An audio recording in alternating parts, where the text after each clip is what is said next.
ये ध्यान रखना है कि स्कंद मुनि की बात आए तो आप ध्यान रखेंगे कि दूसरा शतक, भगवती के दूसरा शतक के पहले उद्देश्य में हमें स्कंद मुनि की बात मिल रही है। अब आ रही कि धर्म कथा की एक शैली है, कोई भी एक काम करेंगे तो एक विशेष पद्धति के द्वारा काम किया जाता है, उसको बताने की एक अलग शैली बनती है। अब लिखे कौन से किताब में ये आई है, वो सब बारे हैं। एक्चुअल जो भगवान महावीर ने सबको एक ही प्रकार की धर्म देशना दी, ऐसी कल्पना नहीं की जा सकती। भगवान सबको एक प्रकार की देशना कैसे देंगे? भगवान तो समझ रहेंगे किसको क्या आवश्यकता है, जैसे जैसे आवश्यकता होगी भगवान तो वैसे वैसे अपना प्रवचन रखेंगे। इसीलिए कह रहे हैं कि कल्पना नहीं की जा सकती, कैसे कि एक रकम की आगम संकलन कालीन शैली ही कहा जा सकता है। ये शैली की बात बता दी कि आगम संकलन की कालीन की बात है। आगम संकलन हुआ कारण अपने सब दुर्भिक्ष की बात सुने हो, जो दुर्भिक्ष हुआ उसमें बहुत सारे के आगमों के नष्ट हो गया और हो गया, तो पूरी पूरी जो भगवान की वाणी की चीज थी अपने पास आई नहीं, देवार्थी गणी ने अपने को क्या किया, वो सारे संकलन करके प्रस्तुत किया। इस संकलन की बात आती है। अब स्कंद मुनि की जो बात है, श्रवण भगवान महावीर के पास धर्म सुनकर अब उसके मन में क्या हो रहा है, शब्द के नीचे अंडरलाइन करके रखिएगा, अवधारणा का रिष्ट दुष्ट अवधारणा, अवधारण, अवधारण करना और अवधारण करना, उन्होंने मन में उस चीज को ग्रहण किया। अवधारण करना मीन्स ग्रहण करना। उन्होंने भगवान की वाणी सुनी, धर्म की बात सुन के उन्होंने क्या ग्रहण कर रहे हैं, उन्होंने ग्रहण किया। उनके मन में क्या आ रहा है, आनंद हो रहा है कि देखिए भगवान हमें कितनी बात बता रहे हैं, क्या करना है हमें आगे, इसके बारे में वो सोचने लग रहे। कारण निर्मल मन होता है तब उनको जल्दी से क्या असर हो जाता है। जिनका मन निर्मल नहीं होगा उनको केवल आप बोलते जाओ पर उन्हें कोई फर्क नहीं पड़ेगा। इनका मन निर्मल था तो भगवान की वाणी को अवधारण कर लिया।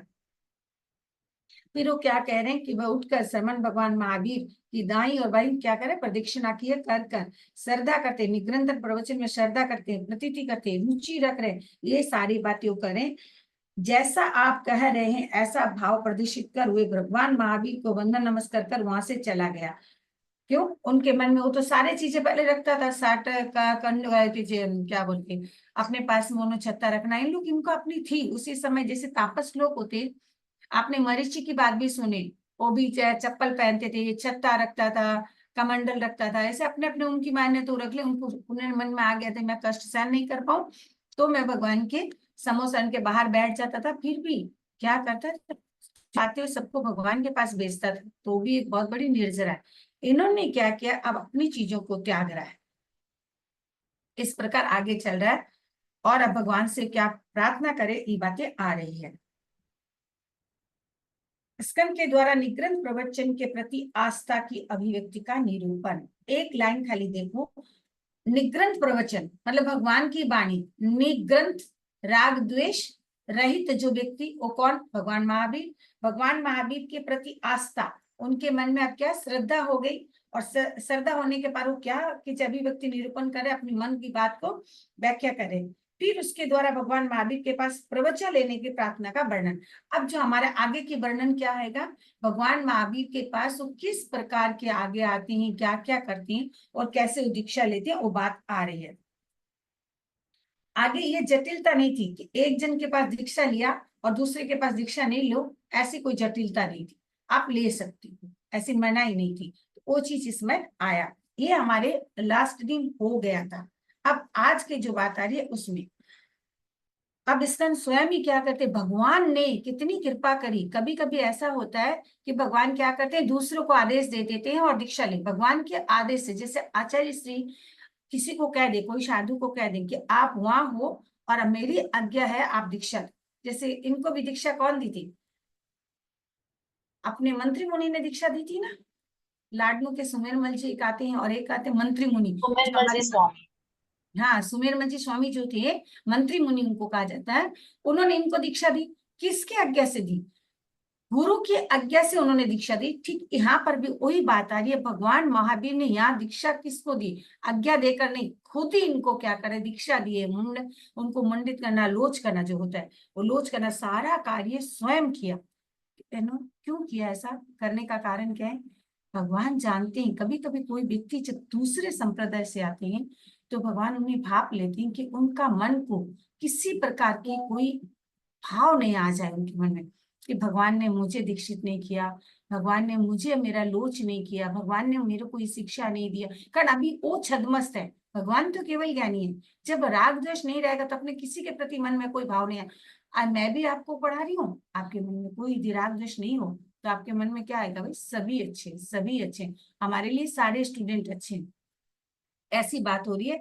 अब वो क्या कर रहे हैं, यहाँ पर भगवान ने उनको दीक्षा दी है, शेख मतलब नव दीक्षित बनाया है, उनको शिक्षा भी दिया, दीक्षा भी दिया, सारी बातें भी बताए, और क्या कह रहे हैं, कैसे बोलना, कैसे बैठना, कैसे उठना, सारी शिक्षा वो स्वयं भगवान स्कंद को दिया। इसी चीज को हमारे भाष्य में लिखा हुआ है। इसमें एक है, भगवान ने स्कंद के लिए जिस धर्म का प्रवचन किया वो एक दीक्षांत भाषण है। यदि जो आपको प्रश्न आ जाए, अभी हो सकता है आप लोगों को बाहर का दे नहीं दे, पर आप ध्यान रखें कि दीक्षांत भाषण कौन सा था। सूत्र नंबर 53 में जो बातें कही गई है वो दीक्षांत भाषण था, प्रवचन था भगवान का, कि किस प्रकार की दीक्षा लेने के बाद आपको चलना बैठना है। ये सारी बातें एक शब्द में उत्तर है। प्रश्न होगा दीक्षांत भाषण कौन सा था, उत्तर लिखो, तो ये आपको लिखना है। आगे जो सूत्र आ रहा है उस सूत्र में देखिए 54 सूत्र है। 54 सूत्र में क्या लिखा है, जो अपने कहते हैं ना कि प्राण भूत जीव स्वतः के प्रति संयम के संयत रहता है, इस अर्थ में वह प्रमाद नहीं करता। ये प्रश्न क्यों दे रहे भगवान ने, कि भाई चलती बैठती करवट नहीं करती, आपको सब जीवों के प्रति संयम रखना है। ये भगवान उनको शिक्षा दे रहे हैं। इसका प्रश्न का उद्देश्य क्या था, भगवान महावीर के इस प्रकार के धार्मिक उपदेश को सम्यक प्रकार से स्वीकार करता है। सम्यक शब्द का प्रयोग क्यों किया, जैसा भगवान ने किया वैसा उन्होंने फॉलो किया, इसीलिए सम्यक शब्द का प्रयोग किया। यदि भी इजी है फिर भी आपको ध्यान रखना है कि इतनी बात क्यों बताई और उन्होंने कैसे उनका अनुसरण किया। तो आपका प्रश्न का उत्तर है, कैसे उन्होंने अनुसरण किया, सम्यक रूप में स्वीकार किया, मतलब भगवान ने जैसा बताया स्कंद मुनि ने वैसा ही उन्हें स्वीकार किया, इसलिए इस शब्द का प्रयोग किया गया है। आगे भगवान फिर स्कंद अहंकार से कह कि विवेक पूर्वक चलता है, विवेक पूर्वक बोलता है, क्यों, भगवान ने उनको सिखा दिया कि भी कैसे बोलना, कैसे बैठना, सारी बात की उनको कह दी। अब इसमें जो एक देखो, ब्रह्मचर्य को सुरक्षित रखता है, उसके पहले इंद्रियों को सुरक्षित रखता है, ब्रह्मचर्य को सुरक्षित रखता है। कैसे सुरक्षित रहेगा, यदि इंद्रियों को बस में कर ले तो हमारे ब्रह्मचर्य ऑटोमेटिक क्या होगा, सुरक्षित हो जाएगा। भगवान ने इतनी शिक्षा मुनि को क्यों दिया है, मुनि अभी तक छद्मस्त है, किसी कारण बस हमारे शरीर में विकार पैदा हो सकता है। बहुत बार मैंने सुना कि जैसे कभी कभी क्या होता है कि आपने त्याग भी प्रत्याख्यान कर दिया, आपको याद भी है, हमारे कर्मों का उदय, हमारे विकार हमें इससे गलत रास्ता में, अच्छा नहीं वो थोड़ा वैसा भाव नहीं, तो कभी कभी गलत रास्ता भी ले जाता है। तो भगवान ने एक एक बात को बता रहे हैं और उन्हें क्या कह रहे हैं कि इंद्रियों को सुरक्षित, इंद्रिय यदि सुरक्षित रहे तो हमारा क्या होगा, ब्रह्मचर्य भी सुरक्षित रहेगा। इस लाइन में देख लिए, शरीर की संगत प्रवृत्ति करता है, मन का निरोध करता है, आपको प्रवृत्ति करना पड़ेगा, कारण बैठे रह नहीं सकते महाराज को, चलना पड़ेगा, गोचरी करने का सब करना पड़ेगा, उसके साथ साथ आपको क्या है, निरोध भी करना पड़ेगा। एक साइड में प्रवृत्ति चल रही है, एक साइड में निवृत्ति करना पड़ता है। प्रवृत्ति और निवृत्ति दोनों ही साधु का कार्य है। पूर्ण रूप में निरोध और होने से तो 14वां गुण स्थान हो जाता, तो प्रवृत्ति के साथ निरोध कैसे हो, निवृत्ति कैसे हो, उसके लिए उन्होंने कहा कि इंद्रियों को सुरक्षित रखना। मतलब सुरक्षित मतलब ऐसे नहीं कि कान को बहुत साफ करना, नाक को बहुत साफ करना, वो नहीं।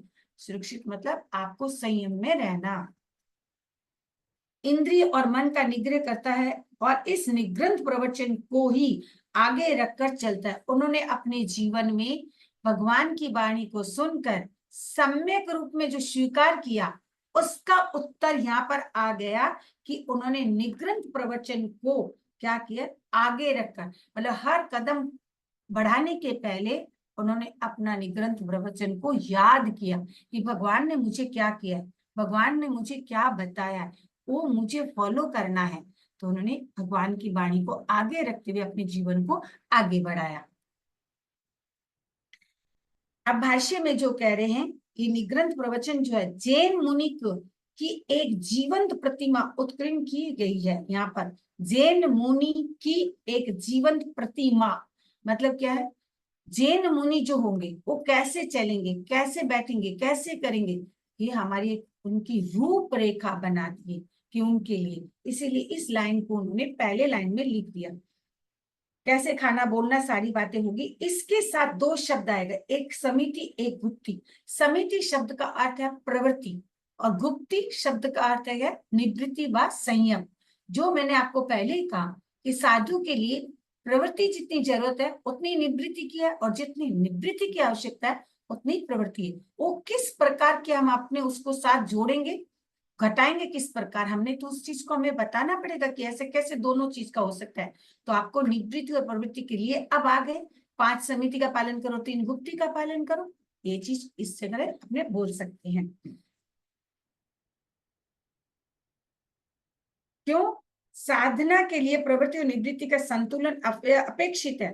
प्रवृत्ति के बिना जीवन की यात्रा नहीं चलती। कैसे चलेंगे? गोचरी करने जाना पड़ेगा, उन्हें प्रतिलेखन करना पड़ेगा, प्रतिगमन करना पड़ेगा, ये सारे क्या प्रवृत्ति के बिना कैसे करेंगे। पर प्रवृत्ति के साथ साथ जब हमारे क्या होगी निवृत्ति, मीन्स क्या हुआ, हमने देख सुन के सब चीज को करने, जहां जाना जाए, नहीं जाना ना गए तो हमारा वहां संयम हो गया। जो हमें सुनने की आवश्यकता, प्रवचन सुनने की आवश्यकता, हमने सुना। जो हमें प्रवचन नहीं, जो बातें दूसरे की इधर उधर की बातें वो नहीं सुनना, वो भी हमारा संयम होगा। इसी प्रकार चल रहा है। इसलिए ये निर्देश है कि मन वचन और शरीर की सम्यक प्रवृत्ति और गुप्ति दोनों करनी चाहिए। ये भाष्य आए तो भाष्य के साथ आपने पहली वर्ड क्या लगाना, मुनि, जैन मुनि की एक जीवंत प्रतिमा।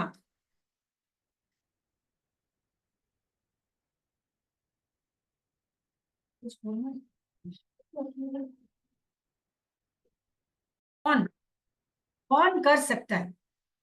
प्रतिमा पालन करने का अधिकार किसको होता है? और भगवान भी पहले, भगवान आगे देख लेते हैं, भाप लेते हैं कि सामने वाला व्यक्ति प्रतिमा पालन करने में सक्षम है या नहीं। यदि भगवान को लगते हैं तो भगवान उनको सीधा कहते थे प्रतिबंध मत करो, आगे मतलब कर सकते हो, तुम अपने आप को रोको मत, आगे बढ़ो, इस प्रकार कह देते। अब क्या होता है भगवान एक एक करके आगे दिया।